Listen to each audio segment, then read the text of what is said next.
good training for the radio stations, almost about 30 radio stations across the country, so they don't pay for airtime. So the airtime is there because they provide them with skill and equipment and capacity building and others. Now, and then we wanted nutrition messages to be passed to caregivers, so there are different programs like we said. Apart from PSA, which is a short announcement, there are also ongoing programs apart from town hall meetings which are also the drama programs, and we only were interested to see messages are also infused inside the normal other programs so that it doesn't look too much deductive as if you are doing. So some of the programs have thematic areas that cut across all of it. So we wanted nutrition as one of the themes. So when you're developing the story, the climax can be through infant feeding or denial or whatever the case may be. Now, why am I bringing this? I think we found that very, very important opportunity for us to partner. And we're working towards finalizing that now.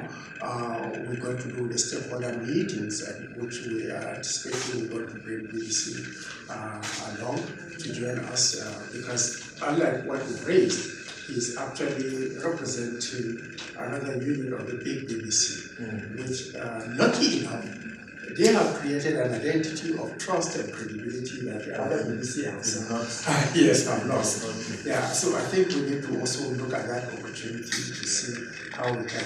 Maybe what I would like to ask here and then probably see if it's one of the recommendations is that I don't know how much is part of the partnership that will come. What will you expect from partners that will want to partner with you in terms of costs, or what will it involve? Is it just for you to take all our items and put it there and then we follow out, or are you expecting some other things so that we understand? Apart from you, all other partners that are here, we need to come up with certain level of collaboration. I've met a couple of other partners that are also at the community level, and I'm sure you are excited to hear that. And to see how come we're talking to the same mother differently and separately. And like we heard today from the N Power, you give me this woman money to do certain things, and then we're also going after the same woman to go to household and talk. And somebody is doing immunization with the same woman, somebody is doing household. So can we probably have an opportunity to see how we can harness all these opportunities and resources? So civil society now, in the morning we have been discussing partnering with also the current Ministry of Information. And so you find that there is that gap in terms of the linkages, even from the civil society perspective with the Federal Ministry of Information, when they will be throwing flyers of denials and things like that. Some of us, when we discover that those denials are actually trying to trigger some sort of, how would I put it, spin, so that they now get the civil society close to this. Because presently there is a bill before the National Assembly on setting up a regulatory organization to look at how civil society organizations are going to engage themselves with the media, kind of information they will approach. So they are not looking at just radio or newspaper or blogs, they are looking at the entire technology that civil society are deploying now to our. And as he said, if you come to a civil society organization and they have a particular focus and you want to tell them what information they will convey, what to say, and they will tell you to take a walk. So it's almost a similar thing now with engaging either the National Orientation Agency or the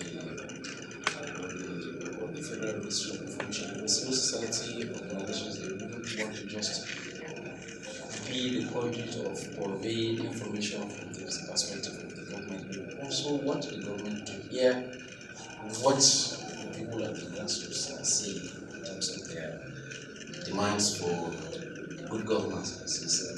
So you find that some of us, we want to amplify the voices of the people at the grassroots rather than amplify the information coming from the government. So we have kind of. We have to do balance your acts. So we'll hear from CBN. Dissemination of the information. Look, an individual doesn't go to CBN to access it, to get it through your bank, isn't it? Yeah, so shouldn't those be the people also you need to carry along? Because the truth is, if you go to your bank to say, I've come to fill this form to access this thing, by the time you leave the bank, you don't want to have anything to do with the CBN, not even the bank. That so is for me, exactly why we take it ourselves. But isn't that where the issue is? Because if I go to the bank and I want to access this 9% loan, the bank will say, bring your kidney, your father's kidney, your great-grandfather's kidney first. Then when you say, and then they give you the interest rate, then the banks poured blame on you. They said, it's not our fault, it's CBN who gave us the rate and this, whatever. We have to make our own,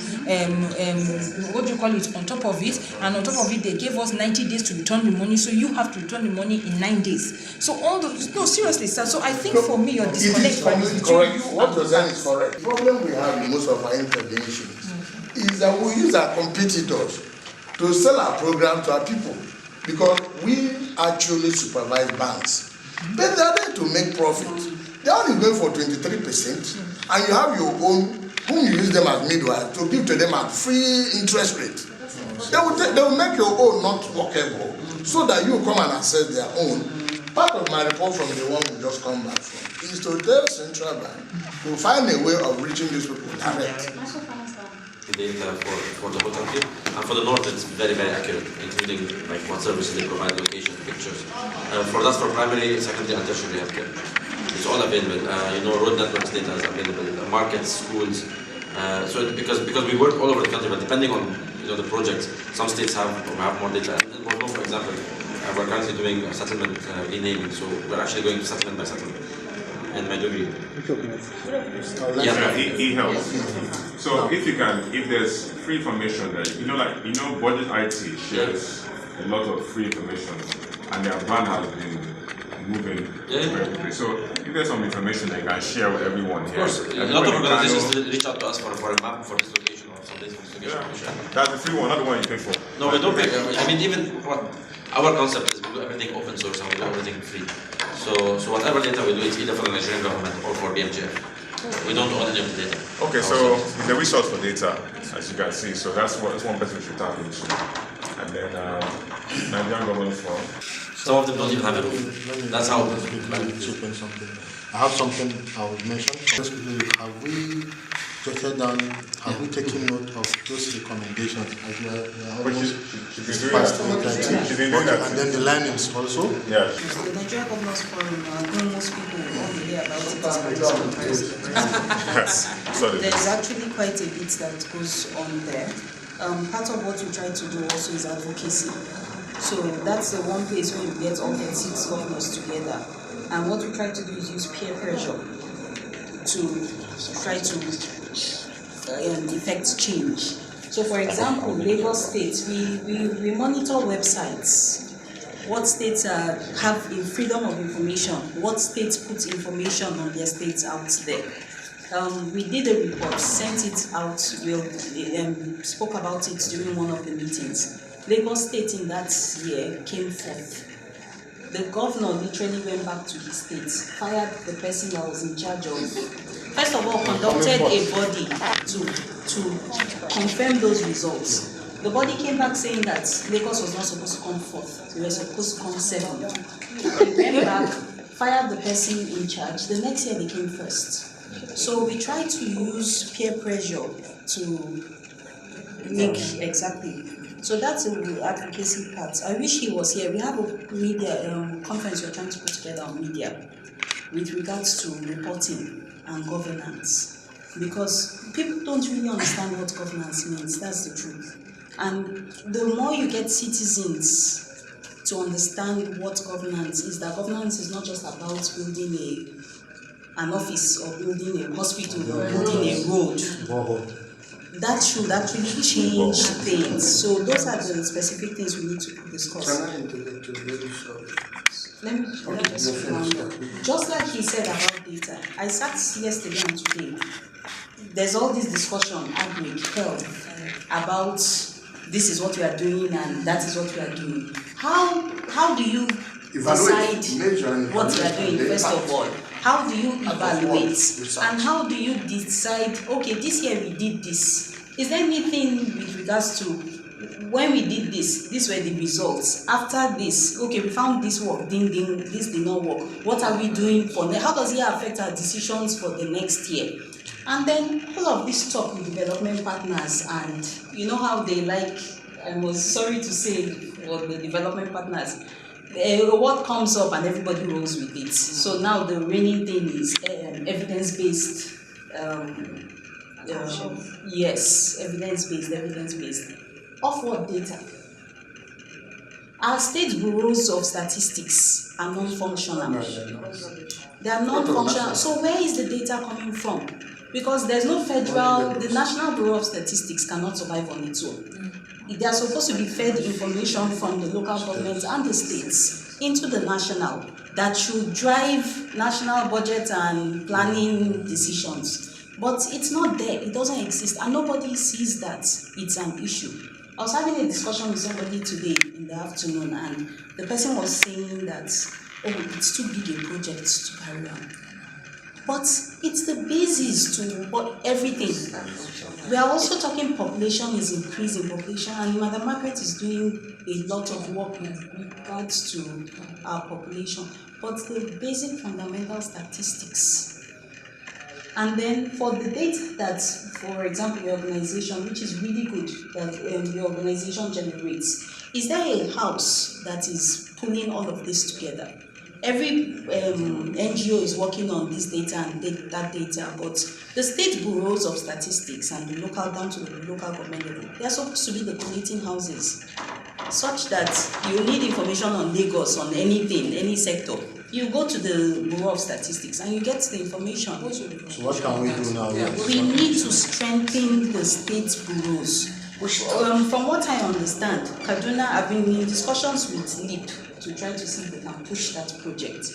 Kaduna is doing it, from what I hear, I don't know, it's not been investigated, but they say they're doing a fantastic job with their state bureau of statistics. If you're looking at the states, that's the one state you can say has actually made some progress. And for the Governors Fund, we try to do state peer reviews, where if a state is doing particularly good in one area, we call other states, okay, let's try to learn what are the best practices, what are you doing that the other states can emulate. So we need to strengthen these state bureaus of statistics, because all this talk about development and where we are going to, if we don't have basic data, we don't even know where we are coming from to know where we are going to measure. Who is strengthening? Who will strengthen? Yes.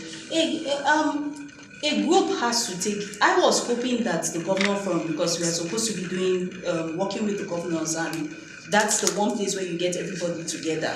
What you need is the support from data, the media, Alive, and the nutrition sort of support that even lady from Kano.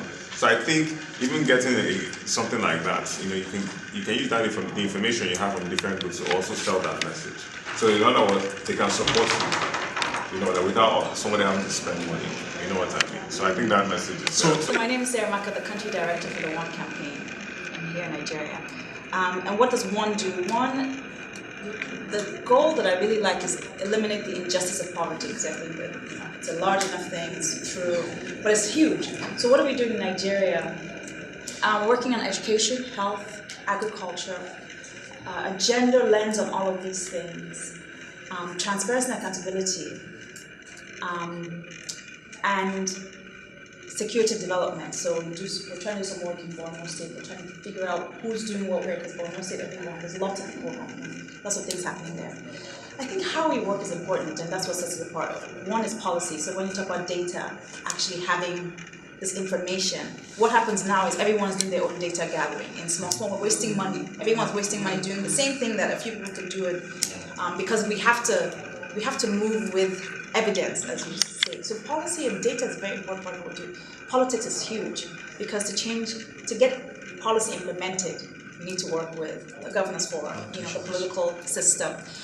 We also do a lot of work. I think what sets us apart is with the public mobilization, we have 2.3 million members in Nigeria. There are 8 million members across the world.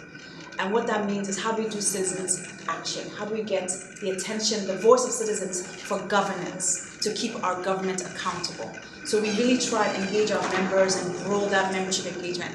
The fourth way we work is popular culture. So I was telling Comfort the other day that when I go to the airport and I wear my one shirt, people think Big Brother Niger, because that's where they got introduced to one. So we look for the places where eyeballs are on, attention on something, and we use that to make a case for, in Big Brother Niger, was girls' education. In other regards, it's agriculture. It's whatever policy issue we're trying to push to get the public to pay attention. And then the last part we do is partnerships with CSOs. We need partnerships to amplify the message of what we do. There's no need doing it by ourselves when everybody is part of that. So that's a huge thing that we work on. In 2018, we're going to start working on the citizen journey. I really believe that the secret sauce of one is, how do we deploy 180 million Nigerians to call for one thing, maybe not 180 million, but maybe 90 million Nigerians, to say enough is enough about X, fill in the blank. So we'll be doing work around election process, how do we get issue-based debates. We will mix everything, so popular culture will get the stars to come and talk about election, and maybe your voter registration card will let you get into the concert that they use to say, young people, if we sit down, look, this is how our country will finish. So you either decide to speak or you decide to not complain. That's you lose your complaining. So and because we can't work without data in many ways, we look for organizations like yours that has data on health. Organizations, we're doing a landscape in Kebbi State and Borno on girls' education, because we're really looking at girls' education right now.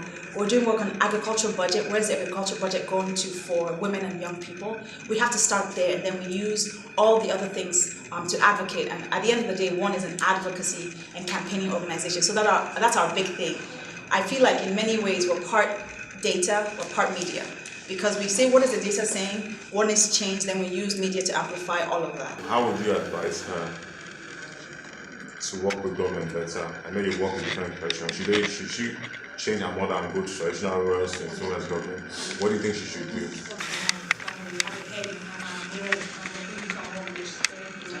Yes, I'm very fine. My name is Salut. She works with most of these top government officials in the states. We work on education, health, policy, and governance, basically election. Anything you can think of. If you have issues with that, work with her. She has committees that I'm in charge of with. So she will link you up with the committees and see how they can support you. Forman is very exciting to us because of our community intervention.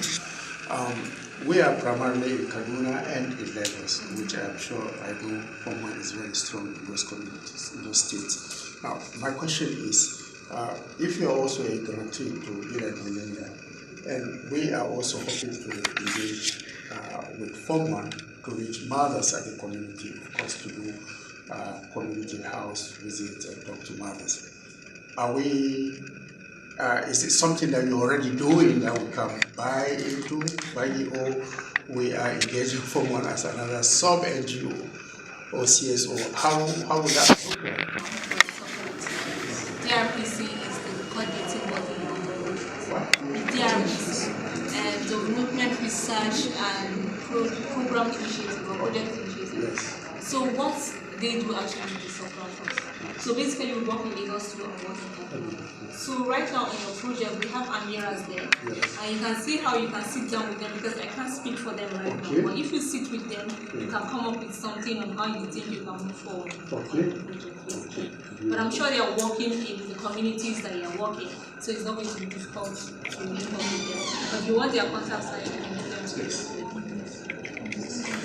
My name is Abubakar Abusu. My department is Consumer Protection Department of the CBN, and then our unit is Consumer Education Unit. We are basically involved in financial literacy, financial education. Now, a lot has been said on financial inclusion. If you look at in recent years, a lot of countries have come, not just in Africa, all over to say they have grown from one place to the other, economically. But when you go back and look at the people, especially in Nigeria, how does it really translate into people, you know? And so this CBN came with this idea. It was actually CBN and about 20 other regulators that met somewhere in Mexico and decided that they needed to enhance financial inclusion in their allocations. And so we launched our financial inclusion strategy. Now, a lot has been said. Our farmers, health sector, even the data that we're talking about that we get from the people. If people are not financially empowered, if they do not have the knowledge and skills to manage their financial well-being, it means they stay hungry, they stay impoverished, and somebody that has not even eaten, if you go to look for data, will you're asking for So what we are doing is, we've developed some modules. We are doing a lot. Right now, there's financial literacy that we hope to commence teaching in schools from primary to senior secondary school by the beginning of the next session, September 27th. But for this group, what I'm bringing here is we have a program. It's called the Financial Education Program for MSMEs and farmers. Micro, small, and medium enterprises. Now, the farmers, I'll give an example of the farmers. Within the past 2 years, there were farmers that had never held 100,000 in their life, their own. There are a lot of them, but because of what happened in the recent past, because of this shift of focus on farming now, there are farmers that for the first time, not 50, not 100, but even up to 500,000. Now, some of them did not even go back to the farm the next season. They were busy enjoying their money. Now, our interest is we want to see how we can reach out to all these people, teach them about how to manage their personal finances, teach them about how to move from where they are to the next level. So, again, because of resource constraint, we cannot go to every nook and cranny. So we are looking for NGOs, groups that already have groups that they support. For instance, what Form 1 is doing, they already have a platform that they reach out to. They already have groups that they support, including your group. Now, what we're interested in is, regardless of the sector, initially what we're doing is looking for people that are doing financial literacy, financial education related matters. We didn't get because it's a novel thing to this country. People are all over. So we have to now start researching to look if there is an NGO that is into farming, for instance, supporting groups of farmers, and they have a platform that they reach out to these farmers. You can key and leverage on their platform and take our financial education modules to them. We have things like budgeting, planning, a lot of issues. Most of the farmers, if you go to our villages, I'm from Kano, a lot of them took new wives, for instance. And then again, by the time they come back the following year, they don't even have money to even put back into the farms. So we teach them about budgeting, financial planning, household financial management, how to even separate between your household account and your business account, risk management, how to even benefit from the financial system.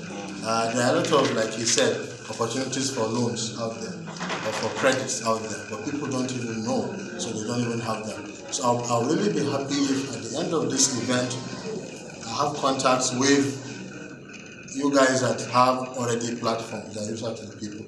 What we're looking at is we don't have funds, we don't have money to say we're giving you this money to take our message to the people. But because whether we're there or not, you already have programs that you're doing. We will just leverage on that. Please help us take our message. Of course, the materials, we have to take responsibility for the production of the materials. But at least let's take advantage of platforms and take our messages to them. So that when tomorrow you take agri extension workers or health groups, organizations, take messages to them. Their stomach is full enough for them to even listen to you and understand what you're saying. Yes. So this project I work on where Form 1 was a sub-grantee. What we're doing is building the capacities of young women to be able to contribute their money, maybe 50 naira weekly, and then save in a village savings and loan box. And they have a constitution where they remove maybe 3,000 naira, 2,000 naira at the end of the quarter. They start a trade or build on your farm. When you cultivate, you'll be paying back weekly, and eventually others too can get from it. So now it has grown over time. I don't know if we can liaise with our own team to see how that can But if you have this all over the country, you have to yeah, for one is actually working in 36 states, including the FCT, so they're everywhere. I thought everybody reading the mind. I hope I will not take up to 1 minute. It is that recommendation I'm going to, because during what we have been saying, I thought we will also agree within ourselves that we will now form a working group or a coalition moving forward, so that now our contacts will be separated, each and every one of us, and then we take it further. We already have an agenda, cross-cutting issues. We're going to use different platforms for all the different projects, whether you are a BMGF guarantee or you are a non-guarantee. We have agreed that we are going to form now one collective listening.